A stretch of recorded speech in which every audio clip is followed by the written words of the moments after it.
Selamat datang di podcast Perubahan. Kali ini kami share konten debat pertama Capres tahun 2024. Momen Pak Ganjar tanya soal EKN kepada Pak Anies. Mas Anies pernah menjadi gubernur ibu kota.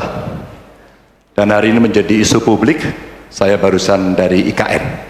Mas Anies, dengan berbagai kondisi yang ada di Jakarta, traffic jam, orang bermigrasi, bagaimana polusi yang terjadi, saya pengen dapat statement yang clear dari Mas Anies. Apa pendapat Mas Anies ketika kemudian Indonesia sentris itu ingin dibangun, mimpi besar anak bangsa sejak presiden sebelumnya ingin dibangun untuk memindahkan ibu kota dari Jakarta ke IKN. Silakan. Baik, waktunya masih ada, Bapak? Cukup. Cukup? Baik, terima kasih. Kemudian kami silakan calon presiden nomor urut 1 untuk memberikan jawaban selama 2 menit, dimulai dari sekarang. Kalau ada masalah jangan ditinggalkan, diselesaikan. Itu filosofi nomor 1. Jadi, ketika di Jakarta menghadapi masalah, maka masalah lingkungan hidup, masalah lalu lintas, kepadatan penduduk, ini harus diselesaikan. Ditinggalkan tidak kemudian membuat otomatis selesai. Justru ini yang harus dibereskan. Kalau kami melihat, begitu kita bicara lalu lintas, kontribusi aparat sipil negara di dalam kemacetan itu hanya 4-7%. Jadi nggak akan mengurangi kemacetan di sini. Yang kedua, soal lingkungan hidup. Kalau yang pindah itu pemerintah, bisnis, keluarga masih tetap di sini, masih tetap ada masalah. Karena itu kami berpandangan masalah yang di Jakarta harus diselesaikan dengan transportasi umum yang dibangun. Kemudian yang kedua, menambah taman yang dibangun, transportasi umum berbasis elektrik. Dan itu semua dikerjakan untuk membuat Jakarta menjadi kota yang nyaman, aman, kota yang membuat kita bisa hidup dengan sehat. Itu terkait dengan Jakarta. Jadi, jangan kita meniru pemerintah Belanda. Mereka punya kota tua. Ketika kota tua turun permukaan, mereka pindah ke selatan, bikin di sekitar Monas. Ditinggalkan, masalah tidak diselesaikan. Kita harus menghadapi masalah dengan menyelesaikan. Lalu yang kedua, terkait dengan IKN. Ketika kita memiliki masalah yang masih urgen di depan mata kita, di Kalimantan sendiri, kebutuhan untuk membangun sekolah yang rusak sangat banyak. Membangun kereta api atau jalur tol antar kota di Kalimantan itu urgen. Yang merasakan dari uang itu siapa? Rakyat. Sementara yang kita kerjakan hanya membangun tempat untuk aparat sipil negara bekerja, bukan untuk rakyat dan bukan pusat perekonomian. Baik.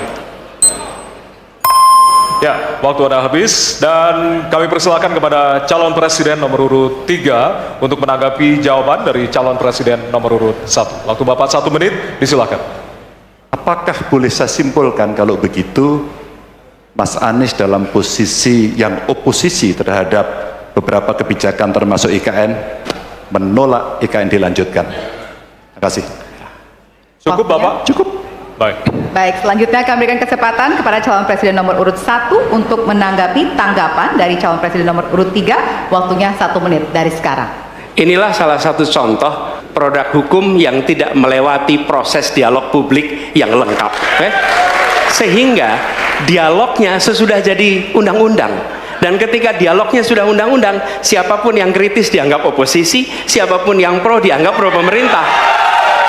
Kenapa? Karena tidak ada proses pembahasan yang komprehensif yang memberikan ruang kepada publik. Ini negara hukum, bukan negara kekuasaan. Dalam negara hukum, berikan ruang kepada publik untuk membahas sebuah peraturan sebelum dia ditetapkan. Tapi ini nada-nadanya seperti negara kekuasaan, di mana penguasa menentukan hukum dan kemudian dari situ kita berdebat pro kon. Kami melihat ada kebutuhan-kebutuhan urgen yang dibangun untuk rakyat. Kalau hari ini kita belum bisa menyiapkan pupuk lengkap, tapi pada saat yang sama kita membangun sebuah istana untuk presiden, di mana rasa keadilan kita? Berikut ini tanggapan Pak Thomas Lembong, Cokapai Timnas Amin, terkait rancunya proyek IKN. Kita akan merevisi undang-undang IKN. Saya kira terlalu jauh ya.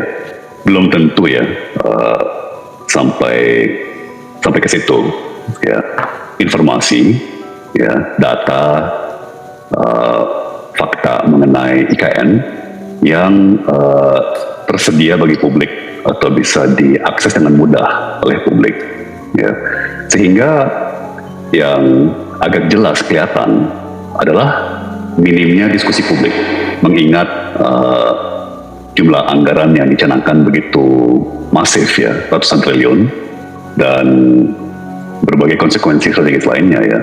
Minimum selayaknya diadakan diskusi publik yang lebih luas, ya, lebih panjang, lebih mendalam. Ada beberapa investor yang bilang ke saya, mereka melontarkan pertanyaan yang sangat mendasar kepada pejabat-pejabat.